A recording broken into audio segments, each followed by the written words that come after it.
Hello. Wow, I'm actually wearing winter weather clothes for once in my life. Wow, it's warm. Guys, I think I solved it. My problem wasn't that I am just completely, irreversibly, forever sensitive to cold. I'm just not wearing the right clothes.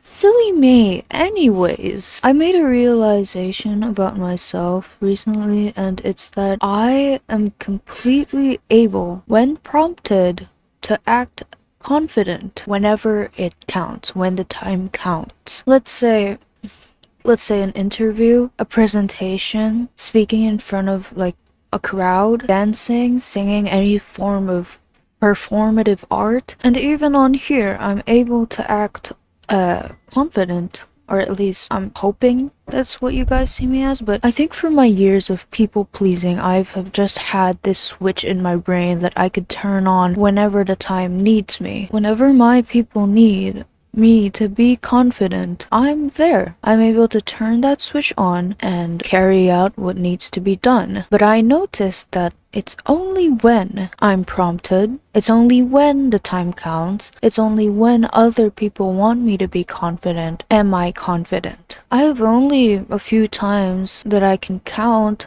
have been confident for myself. And that sounds really sad, but I'm not really caught up in being confident because I felt like because I already had that on and off switch, that would be enough. I can turn it on when people need me. That's enough. I don't really need to be confident for myself, but I'm realizing, right, that no, I am realizing that my life is so much better when I'm confident. When I turn on that confidence switch, my life is so much brighter and so much more vibrant. The world around me just seems lighter, right? So I guess I'm just stuck here now, like wondering how do I make this confidence passive rather than having a switch for it? How do I just keep it on all the time? Because it seems the switch also has a time limit, and I guess it's part of growing up where you learn to grow more and more confident in who you are. But I feel like I'm already confident in who I am inside and outside. I feel I'm confident enough, but carrying myself to do certain things or just living my day-to-day life, how do I confidently live my life is my question. Basically, how can I be confident in every single thing I do? Because honestly, I'm imagining it, my life would be so much greater. I guess I'm just missing the big picture where, I have anxiety, I have social anxiety, so obviously that confidence isn't gonna naturally come to me or even show up voluntarily at all. But I guess this whole topic is just I want to get rid of my social anxiety. I'm scared that as time is going on, I'm slowly reverting back to my old self. See, my old self, right? I used to have social anxiety still, but at least then I had my switch on for the whole day. I had confidently carried myself throughout every single conversation of the day. I had basically faked it till I made it. But see, that energy, when you overuse it, it tires you. And look at me now, I'm burnt out. So now, I guess I'm just trying to find a natural way to keep that switch on. Or alternatively, not use that switch at all. More like, use natural power, natural gas to, again, I'm repeating myself, but carry myself on through day-to-day life. And as I said previously, I'm really terrified, honestly, that I'm reverting back to my old self. The number one thing you could ever tell me, and it would actually affect me every single time you said it, is that, hey, you're kind of like looking like your old self again, or like, hey, this reminds me of the old you. I hated who I was back then. I don't I don't like her, okay? I don't like her. And the only reason I'm able to, as I've mentioned, I'm able to be confident in who I am now is because I'm not her. And I fear that if I try to force that confidence, I'm gonna slowly revert back to who I was, and I'll lose that confidence in myself. And the whole process will just do itself again, and I'll burn out a second time? Is that possible? Lydia.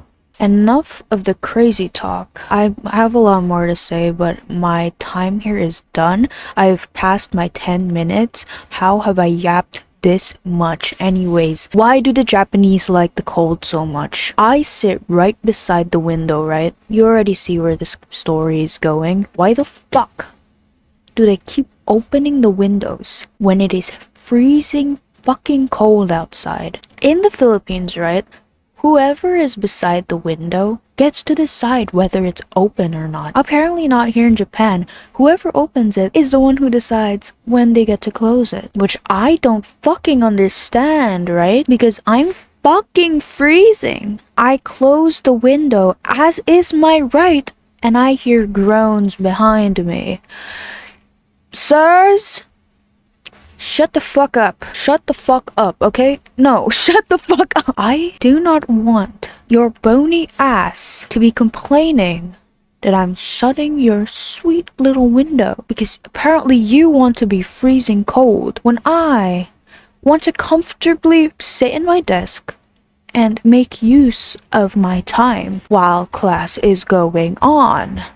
There was a point, right? My hands were numb. I could not feel them. They were also shaking a little bit, and I just kept persevering. I just kept writing, and after it would hurt so bad. My thumb created a whole separate joint. I'm so very convinced my thumb has just produced a new joint, a new knuckle. And it hurts so damn bad. Imagine growing a new knuckle, a new joint. That would hurt so bad, right? Imagine that. That's what it felt like. Why do the Japanese like the cold so much? I don't fucking understand. Every break time, they open all the windows, all the doors. Why? Why, when you can have your sweet, warm, motherly, embracing temperature of a room? Why do you like to be cold? And then they're pulling out their little, like, shakers where, like, you shake it and then it becomes warm. You pull out your little warmers when you yourself open that window to be cold. Fucking make up your mind. Damn. Jesus. I'm cold.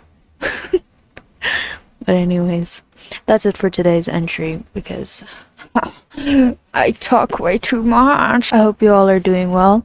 I guess I'll see you in the next one, and I hope you have a good night.